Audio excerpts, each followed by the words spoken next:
What's up, everybody? I'm gonna send Martin the invite. I'm not sure which one he wants to use.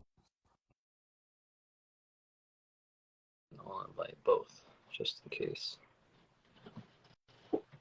Yo, what's up, Prince? Seth has been showing me the Afro beats you've been making, bro. They're fire, dude. Fire.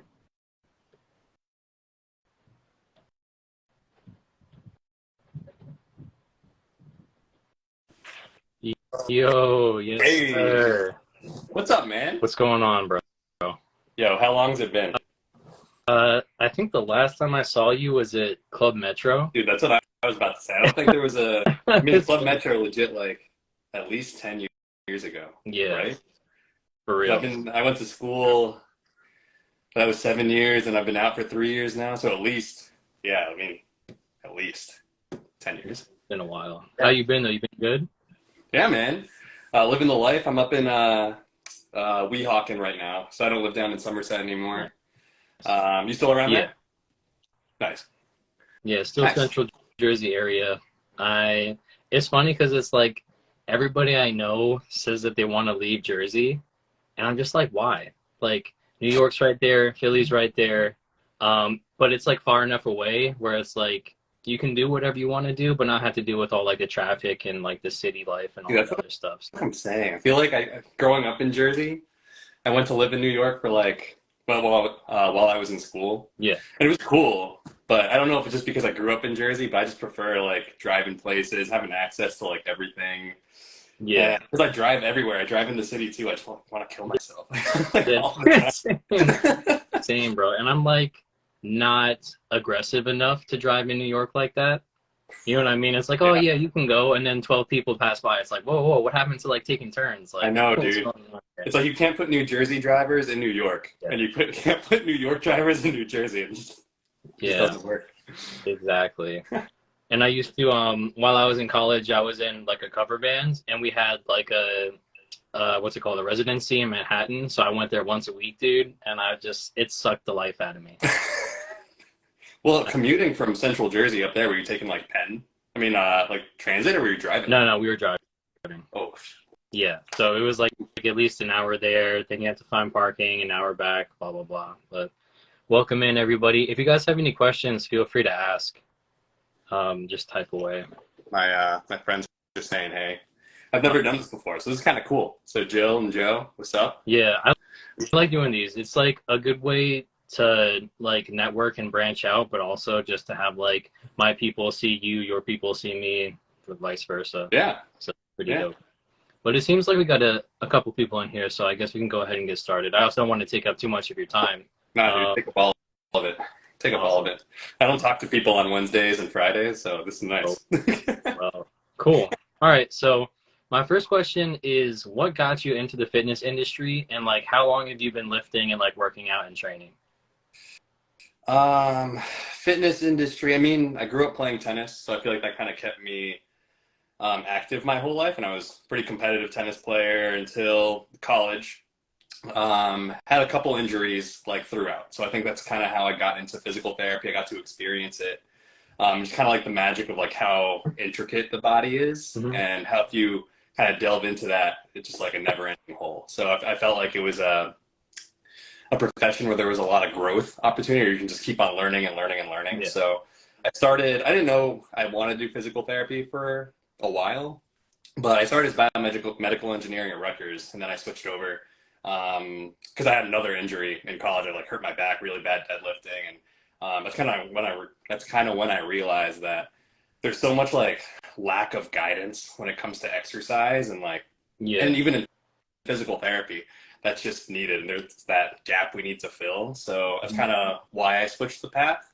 And honestly, I don't know if you can relate to this, but on more like emotional level, it's like once you get hurt and you can't like lift, or you can't do your sport anymore, like you just fall into like almost a state of depression, right? It sucks, and you kind of lose that identity, and it all could have been avoided if you just knew how to lift or knew how to train. So that's kind of why I got into it, because I don't want people to feel that, You know, they like work for a goal, they work towards it, and then all of a sudden, like, bang, they're really hurt, and who knows like how bad that injury is. But yeah, I mean, depending on how that is, it can be out of the game for a while. You know, that's bad. Yeah, and it's super true. Honestly, that's a big reason of why I started doing like personal training and everything, is like, especially in college, if I wasn't in class, practicing my instrument or in the gym, I was watching YouTube videos and just like searching and searching and searching for everything that I could, like how to get more jacked, how to get stronger, technique and form videos, like all that stuff, because it was just like you're saying, I feel like we were high-key robbed of like that kind of education growing up, because it was almost like gym class is, okay, we're going to do basketball this week or volleyball this week and blah, blah, blah.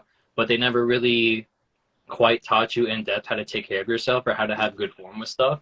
And especially for a lot of athletes that come to work with me, they're like, oh yeah, I did this sport, or I was like a D1 athlete for this school and blah, blah, blah. And then I look at their form and I'm like, whoa, like if you keep lifting like this, I'm surprised you haven't hurt yourself already. Yeah. You know what I mean?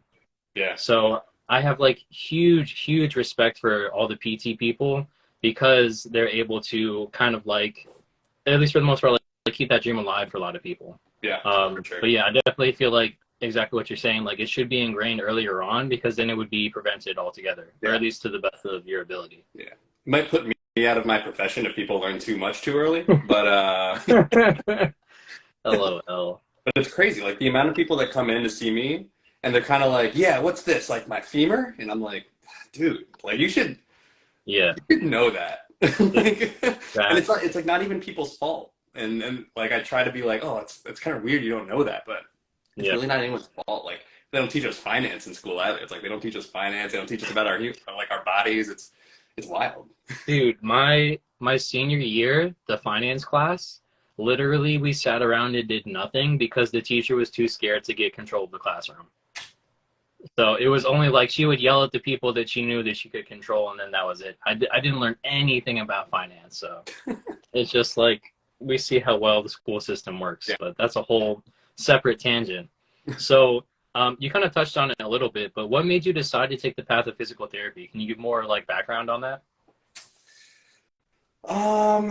Yeah, I mean, kind of like I said earlier, I think it was just the field itself is growing so much that you can't feel stagnant, right? And if I feel like that's what differentiates like good and like bad PTs also, is like you can get your degree and you can treat, but there's so much research coming out on different techniques, different protocols and everything, that if you're just updated, you could be a super good physical therapist, and it's super fun. You never burn out.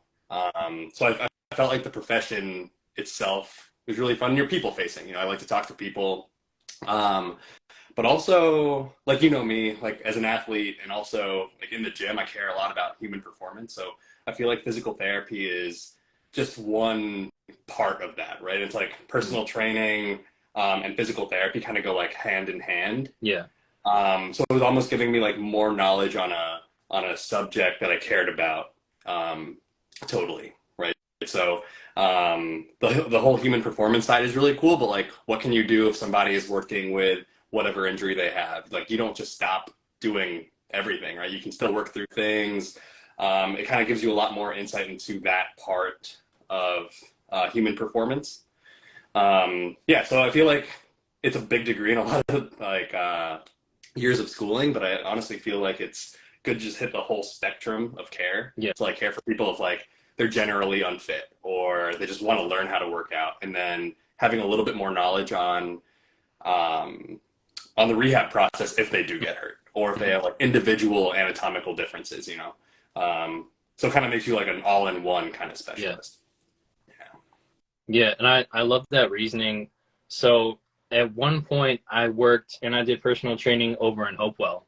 And Hopewell is a pretty like upper class, but in the majority, a lot of my clientele were like 60 plus. And it was kind of like a shock to me because my style of training, like I love powerlifting, I love bodybuilding, like strength and conditioning in general, right? Mm-hmm. So when I would have someone that would come up to me and I'm like, all right, so today we're going to do an overhead press. And then she's literally like, I can't. And I'm just like, okay, so like, what can you do? You know what I mean? Mm-hmm. So that's why I love like PT people, because like this is the kind of stuff that's outside of my scope of practice but like this is what you guys do, and you help people to move pain free. So I definitely think it's like you're saying, like it's a growing field, and it's like vastly important. So I'm glad that we're having this discussion, because I've been looking for like PTs, and I'm like, oh, I've known you since high school. Yeah. So it's cool to like be able to pick your brain about it. Mm-hmm. I feel like the field is growing so much too, in that, I don't know, even like athletes growing up, people are specializing so early. Yeah. Right. Who are the people like guiding these kids, right? Just the parents who are super like ambitious and just like are like, do this, do that, do this, do that. Mm-hmm. And even just like PTs know a lot about that too. So like infant child development, pediatric care, like what they're supposed to be able to do and what's safe, what's not safe, like things like that. So just like as the performance field grows, we'll be able to service them a little bit better too, especially because that's just booming. Like the amount of, I don't know, these like Russian gymnasts that I see like 3 years old. Oh my gosh, dude, it's crazy. Yeah, it's so wild. Honestly, everybody like Europe and that side of the world, they're so wild, dude. They're a bunch of like genetic freaks. It's so crazy. Yeah. And just like you're saying, you have like a girl that's like 8 years old deadlifting like 200 pounds. I'm just like, it blows my mind. Yeah, these like 8-year-old girls like running Smolov, just like. I'm like, what? I barely got through a Smolov Junior. And of course, I'm an idiot, right? So I thought it applied to all 3 lifts. So first I ran Smolov Junior for squats, and I was like, oh, this blew up my squat like 30 plus pounds in the span of a month. I tried doing it for deadlifts and just fried my CNS. Yeah. Completely fried. I was like, there's no way I'm making it through this. Yeah. I did it, and I almost hit a PR, but my nervous system was shot. Mm-hmm. Mm-hmm. All right, so my next question is, how have you balanced your development as a physical therapist with your own strength and physique goals? And do you find that they go hand in hand, or is it kind of like 2 different mindsets for you? I honestly feel like they go hand in hand. Yeah, they go hand in hand. I think the first thing is like establishing your goal, like whatever it is. And I feel like for me, my goal has been unclear for so long. Because I was just lifting, in high school for like almost no reason. Like I just wasn't playing tennis anymore. And I was just like, I need something to keep me like moving and like keep that competitive mindset going. Yeah. And then I started like bodybuilding a little bit just for the sake of like college, I want more attention, like that kind of thing. And then when I left college, I was like, I don't know why I'm doing this anymore. And I was just like working out and doing nothing. So I feel like for my specific goals now, I'm a little bit more clear, is like, I just want to go back to tennis. Mm-hmm. Like I want to be healthy enough to be able to play like such an intense sport on your body.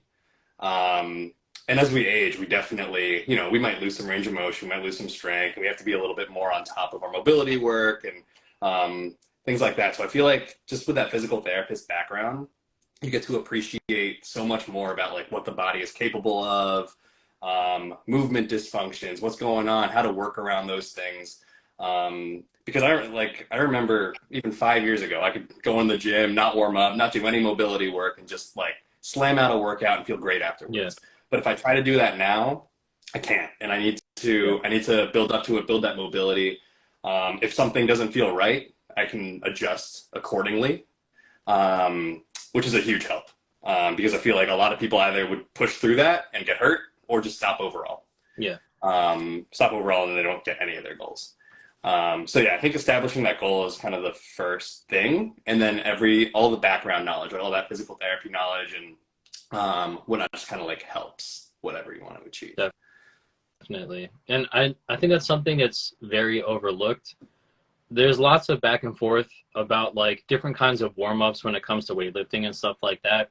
My personal opinion is, if I'm going into squat that day or I'm going into deadlift and I can't get into a good position because I'm so stiff, why would I not spend time doing mobility work? Mm-hmm. You know what I mean? And it's like a lot of these injuries can be prevented if you just spend time here. Like it doesn't even have to be a whole lot, but if you just spend time here and there making sure that your body moves well, you're going to be way better off in the long run. Yeah, for sure. And like another thing is, what I've noticed is like the more specific that you get. So again, like I'm pretty big into powerlifting, and like the planes of motion for that are very, very limited. So like you'll never see me doing like lateral movement, unless of course it's like lateral raise because I want to look jacked. So it's interesting because if I'm making plans for people, If they want to get stronger, cool. Like pressing in different angles, whatever, squat, hinge, lunge, that kind of stuff. But one of the reasons I also want to talk to you is like, what do you consider essential movements for athletes, and where do you find like the most injuries occur? Something that I've seen is like a lot of people do high school stuff, like basketball or tennis and stuff like that, and they usually have like issues with their knees or ankles. What have you found that's like the most common? Whew, okay. That's a I know, long I one, know it's man. a huge one. All right, we'll start with common injuries, I guess, Mhm. right? Or the first part was essential movements for Yeah, like, yeah, athletes and people, and I feel like they're similar, right? We don't. I think that's a big part of our industry too. Is like I feel like a lot of people tend to separate like Gen Pop, like our normal everyday person who just likes to walk, versus like an athlete. And honestly, like obviously athletes need to be stronger in different ranges of motion and be a little bit more specific for their sport. But like, why not just make everyone yeah. strong, right? Like more resilient. Um, so if there was like one training tip or like essential that I have for anybody, like athlete or not, it's train multiple planes of motion. Um, Keep it varied. You know, like if you're a powerlifter, you're specific, right? You're focusing on your big three. But then you're also doing accessory work to make sure you stay healthy, Right. right? You don't walk with like super stiff lats and no rotation, right? Um, Something like that. So I know a lot of people categorize movement in terms of um, everything's a squat, a dead, a push, pull, carry, hinge, like those kind of things, right? So I think everyone should be really competent at those foundational movements, no matter who you are. And if you are, then you'll live a really good, pain-free life, and you'll also probably do what you got to do better, right? Mhm. So, yeah, I mean, powerlifting is all on like the sagittal plane mostly, right? We're moving front and back. Um, so obviously you want to strengthen that. But if we don't have stability in other planes of motion, that's where we can see us kind of like twisting side to side or like shifting, rotating, that kind of thing, which might not be a problem in the moment because you feel good. But once you start to load up and you're working like 85, 90%, you know, it might start becoming an issue then, Yeah, right? Yeah. definitely. And that's something I noticed. Like I went to a biomechanics seminar last year, and he was having us do like Turkish get-ups, and I was struggling, bro, because I never really spent time doing rotational work. So just Mhm. like that movement itself, I was like, man, I'm stiff. And that kind of changed my entire like perspective of, okay, I want to get strong AF at the big three to I just want to be strong overall and resilient, like you're saying. Like I feel like it's a much better approach versus a Mhm. lot of people, all they care about is just going hard all the time and they burn out in their 20s and 30s. And Yeah. I want to be like the jacked uncle at the barbecue. You know what I mean? So, Exactly, man. DILF status, like, yeah, yeah. I get you. I get you. Yeah, I mean, even again, when I was unfamiliar with my goals, I feel like maybe through grad school, I was so focused on like powerlifting just because there were so many powerlifters around that I was like, I can go with you guys. Like, I can hang and lift Yeah. like big weight for my body weight. But then I found myself easily like just squatting and just deadlifting and just benching, maybe doing like one accessory thing per. Right. Um, and that was honestly probably the worst I've ever felt ever Mhm. because I wasn't doing any like mobility where I was still coming out of like that mindset and that youth where you can just like not warm up and be fine. But I was starting to age a little bit. I was starting to sit more in class and like trying to apply concepts from PT school that I didn't really understand yet or like take too seriously yet. Um, and yes, I was able to bench like 300 pounds, but like I had pain just walking, and I had like pain down my leg from like sciatic pain and Yeah. stuff like that. So like, was it worth it? Probably not. And then as soon as I took a smarter approach to lifting and just using like rest time to work on mobility work, and honestly just programming better. Mhm. Now everything's great. Now I can play tennis and no injuries. You know. Nice. Yeah. Nice. So the to continue on like the second part of the question, where do you find the most injuries occur? I like was looking on your page a little bit, and I know you said a popular one is like sprained ankles. What else have you noticed? Tennis, I feel like there aren't too many like traumatic injuries. Like you'll see them like a sprained ankle as traumatic as in like you really sprain something Hmm. or like strain a muscle. But a lot of what you see in tennis, I think, are overuse injuries. People just don't know when to stop, how to rehab, how to recover, how much to recover. Yeah. Things like that. So what you see often are, like tendonitis in the knee, impingement in the hip, low back pain, a lot of shoulder pain, shoulder and elbow pain. So kind of all spread out because these are all parts of the body that just take on like way too much work if there's like an energy leak in the system, or anything like that. So I would say most commonly, probably knee and shoulder would probably be the most, because people tend to rely on, their knees for different movements instead of maybe their hips, instead of their ankles. People tend to rely on their shoulders instead of using momentum, or better like kinetic chain to develop power. And same thing with the elbows. Kind of like that shoulder and elbow go hand in hand, and then the knee also. Interesting. Mm-hmm. That's dope. But like it makes a lot of sense to me because I feel like it's similar for like powerlifting as an example.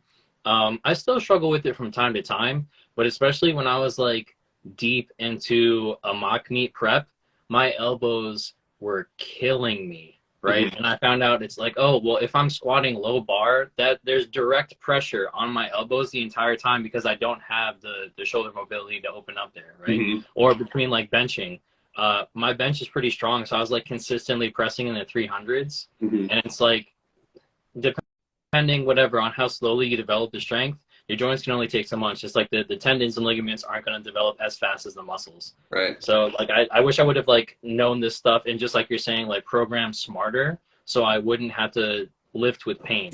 Like to me that doesn't make any sense. Yeah. So definitely agree. Yeah. Let me see what's mm-hmm.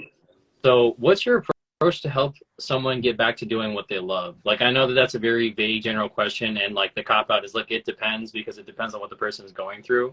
But what's your overarching, like, let's say someone comes in with like a knee or shoulder issue, like what would you do to get them back on their feet?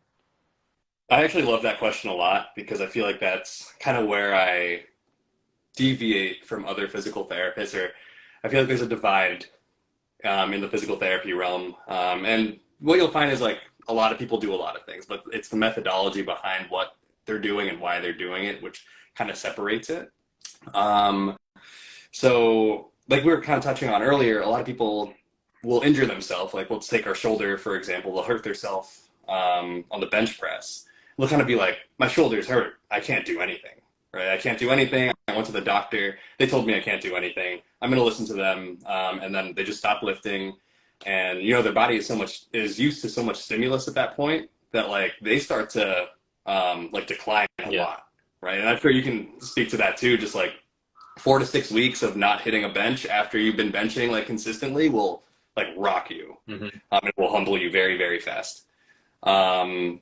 So like my whole approach and why I called my company Movement Solutions is because I completely try to get people moving. It doesn't matter if you're in pain or like what you're dealing with at that moment. We use the evaluation, the first session with me to figure out like where you're moving wrong, what could be contributing, what movements can we do, how can we work around what you've got so we can keep you training, just kind of keep you in a better psychological state even. Yeah.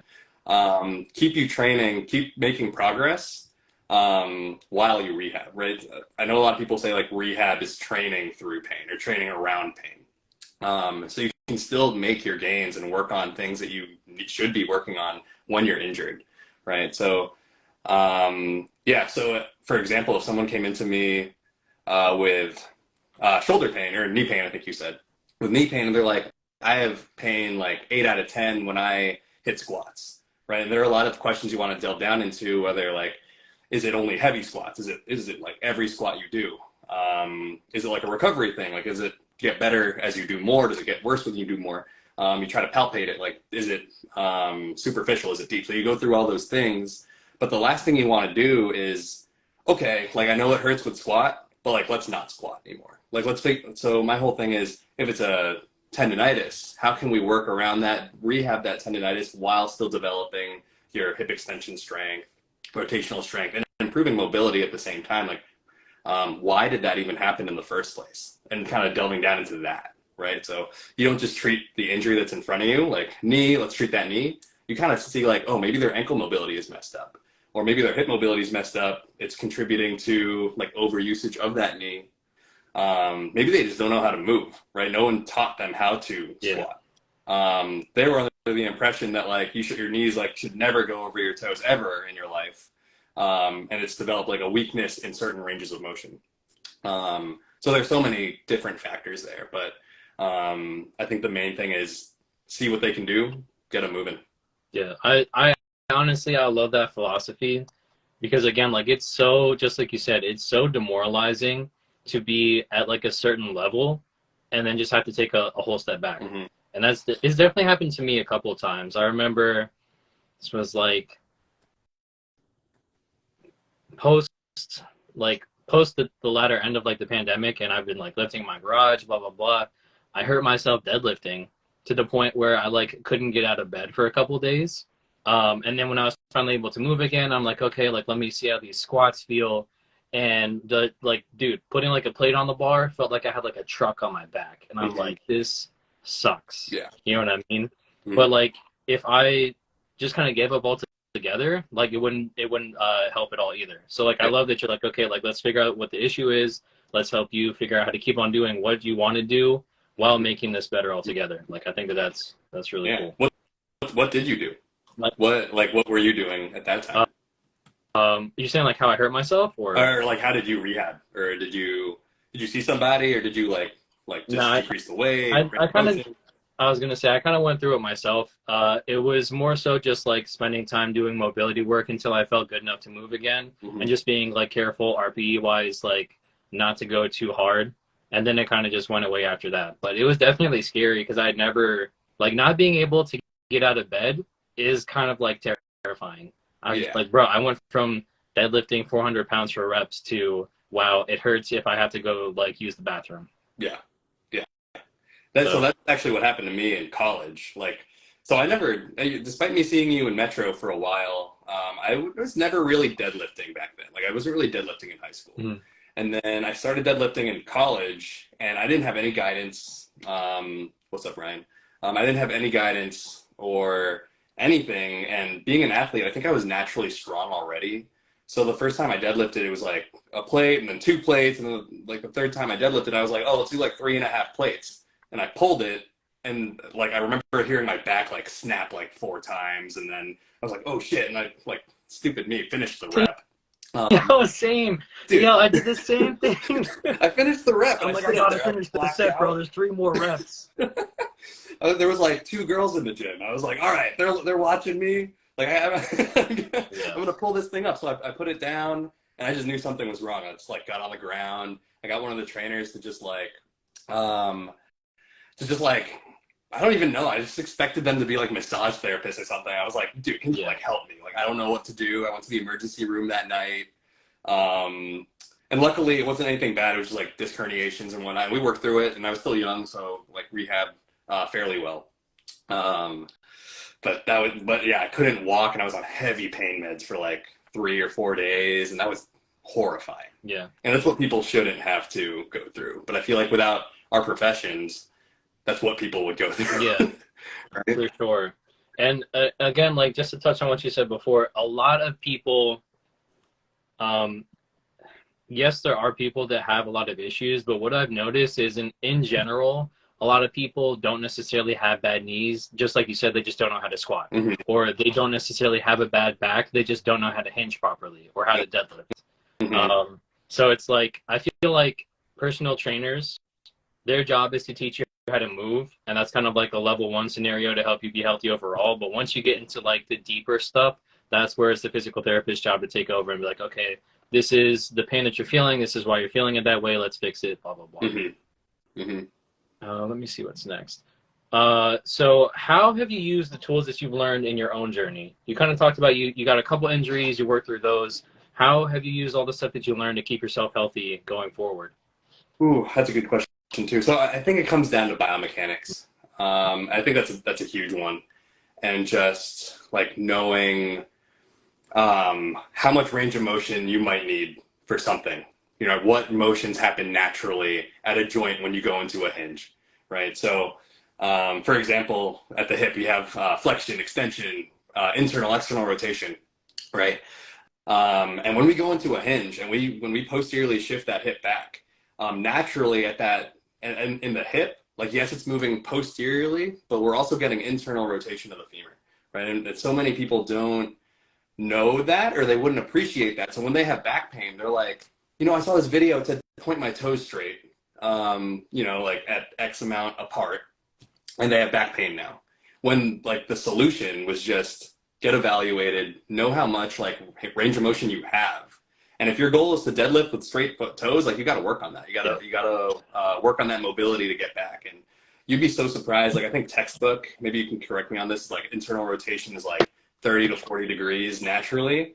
I think everyone I see in the clinic has like 5 degrees. Yeah. And like, how do you expect to hit like a good quality deadlift with a good quality hinge if you can't internally rotate your femur, to what it needs to get into to even hit a deadlift. Right. And that's kind of a realization that I even had recently is like, I'm no longer like an athlete, but I try to be, right? I try to keep that into my training.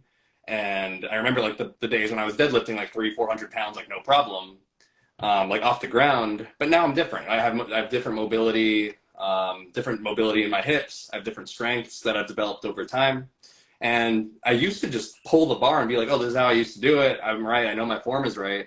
I just kind of assumed I had mobility, but I didn't. And all I needed to do was turn my feet out like 5 degrees. I worked on my internal rotation, and I just like elevated my deadlift like 2 inches until I can work back down to the ground. Now I'm fine. So that's kind of how it goes into what I do now. Nice. Yeah, I love that because that's something that I learned like early on in my like personal training career is like, it's not one size fits all, right? I feel like you go into a gym and people are so adamant, oh, this is how the textbook says that you should squat. It's like, okay, well, this dude's 6'4" and this chick is 5'1".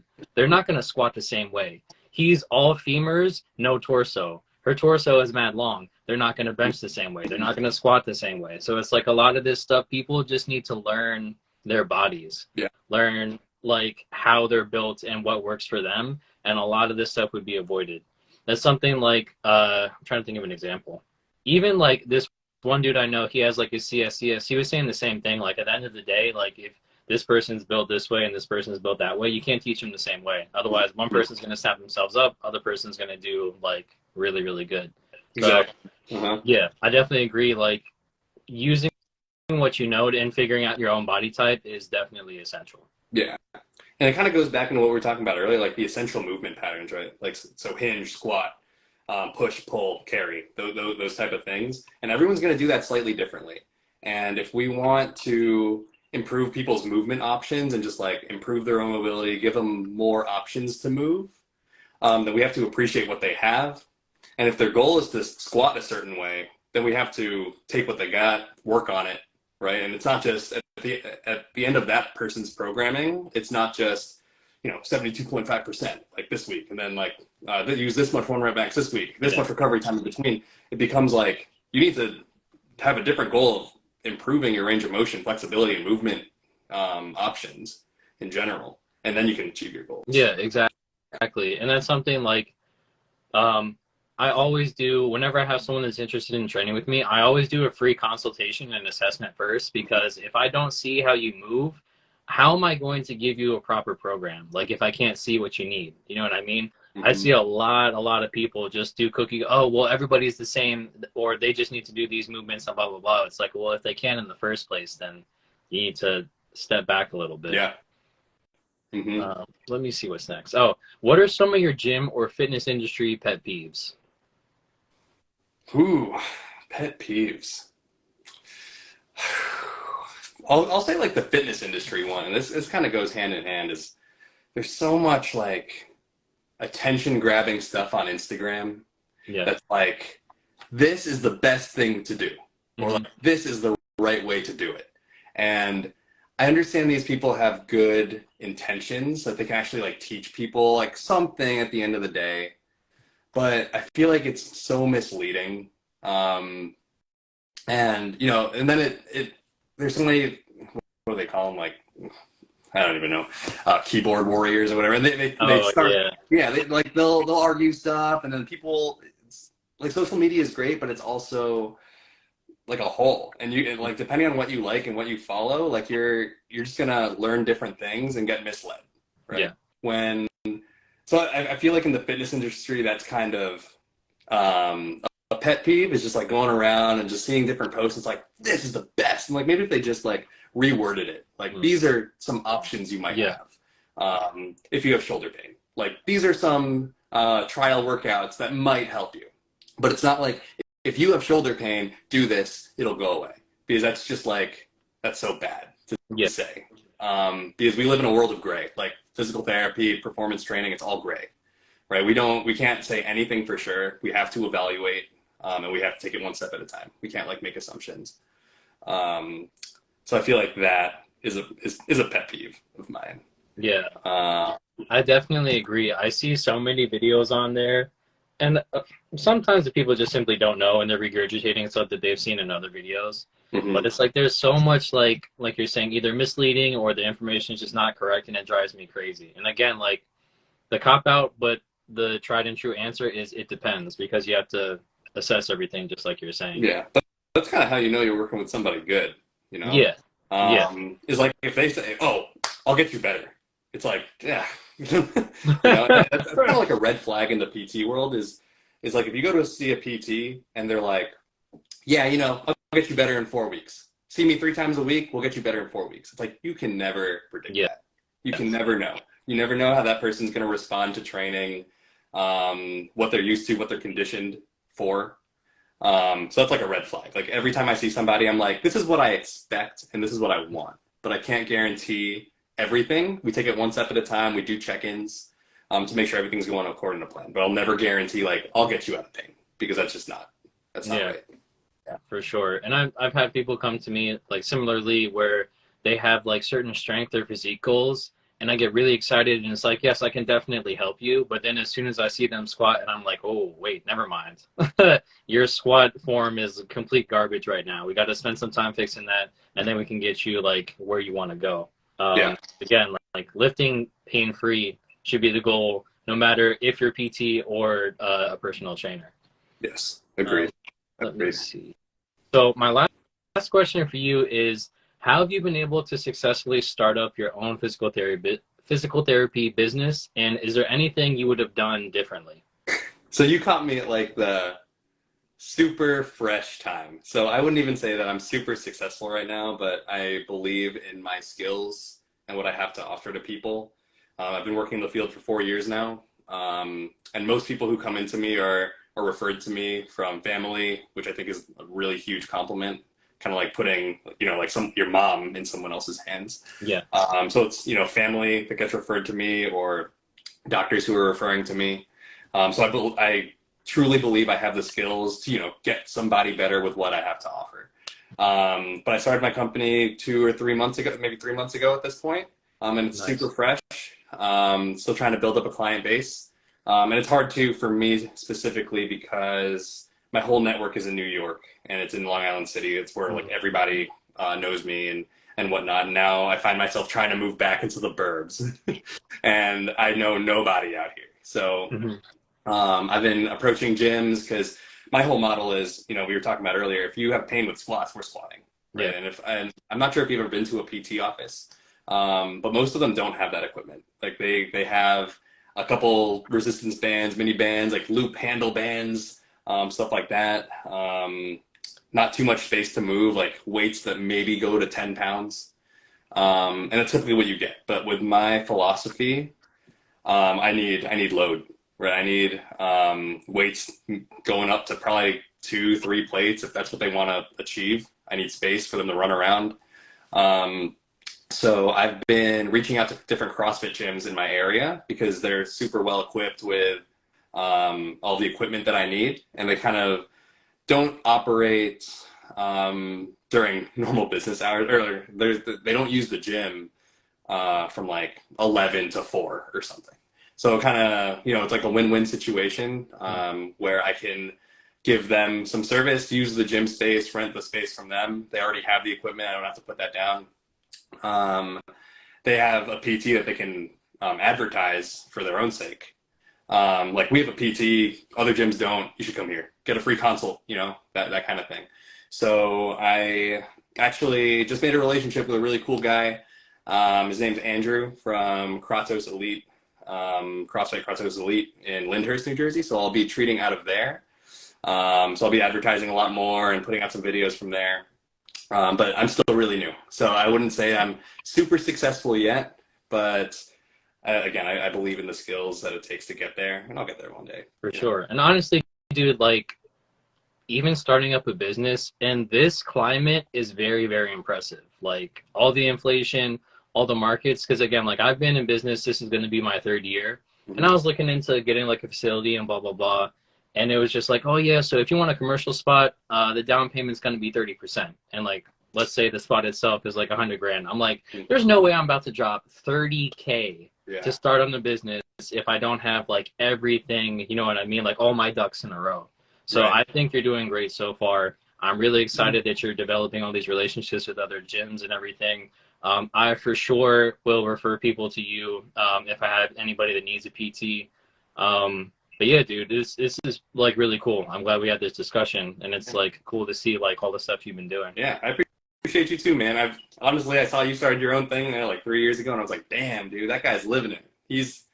That's where I want to be. That's where I want to be, because you get so much more freedom. You do what you love. You know, I don't think we really talked about it too much, but I'm like leaving, and I'm not. Did you have a personal training job somewhere? Yeah. So I worked over in Hopewell. This was like pre-pandemic, from like that's September leading up into like February. When the pandemic hit, I lost my job. So then that's when I started doing my own thing. Gotcha. So right now I work in an environment where, yes, I get to see people, and yes, people are getting better, but I kind of joined the field to, you know, keep on learning, keep on growing. I felt like it wasn't like that anymore, and I was seeing too many people and not giving like the quality of care that I really want to give. And that's kind of what you find with so many PT clinics, is like people just get overloaded, and despite the therapist's best efforts, they kind of burn out. They have a lot of documentation to do, so that's why I'm kind of like shifting out. Like I want to give better care. It's a little bit more of a premium price because I don't take insurance, but you know, you're getting full one-on-one time with me and whatnot. And like, kind of the goal would be like build my own thing, kind of like what you're doing, or what you have done. So yeah, man, I look up to you too and what you've done, because and now I can like attest to it. Is starting the business 3 months ago. It's like scary. It's cool. But a lot of respect to everybody else who's done it already. For sure. And honestly, bro, it's definitely like terrifying at times, because it's like, being an entrepreneur, like nothing is guaranteed. But again, like just like you're saying, like I truly believe in my skills, so I know eventually it's going to be like very successful. But yeah, also if you're interested, I host lifting events. I host like 3 different lifting events per year, and sometimes what I'll do is what am I blanking? I'll have like vendors there. So if you ever wanted to like promote your stuff, you could definitely love that, man. prop up the table and Yeah, I would love that. I just serviced a CrossFit event at Great White CrossFit in Hackensack. So that's how I met like so many different gym owners, and it's just good to connect with like similar minded people. You know? Yeah, I'd love that. Let me know. I can set up a table, do consults, whatever you want. Yeah, honestly, that's how I met a lot of other like gym owners in like the tri-state area. It's just like doing events or going to different events and everything. So I think it would definitely be good for sure. Yeah, for sure. Let me know. When do you normally have them? I'm probably going to do a bench competition in July, so I'll have like a flyer and everything made, but I'll keep you posted on it. Yeah, I'd love to, man. Cool. Alrighty, well, that's all the questions I had. This has been a lot of fun. I also would love to make content with you too, so let me know if you'd be down for that. For sure, man. The cameraman and everything, so it should be good. Awesome. Yeah, so you're still in Somerset-ish? Yeah, I'm still in Somerset. Okay, cool. I find myself down there sometimes, and I would definitely drive down. I'm like 50 minutes drive, so it's not. I was going to say, if anything, we can set a date for it, figure it out from there. Yeah. Let's make it happen. For sure. Cool. Yeah. All right, hey, man, 10 years. Yeah, But no, it's so crazy, dude. so That's so crazy. last time I saw you, you were deadlifting like 185 with like perfect Oh, form. Now it's like 500 with perfect form. So I appreciate it slowly but surely. But yeah, all right. So I won't hold you. Thanks again for doing this. I really appreciate of your course, man. time and everything. Let's do it again. Everybody, if you guys don't follow Martin, please follow him. Please support his business. And yeah, I will see everybody in the next one. All right. All right, dude. I'll see you. Take care, man. Thanks again. I'll see you Yep. soon. Peace. Bye.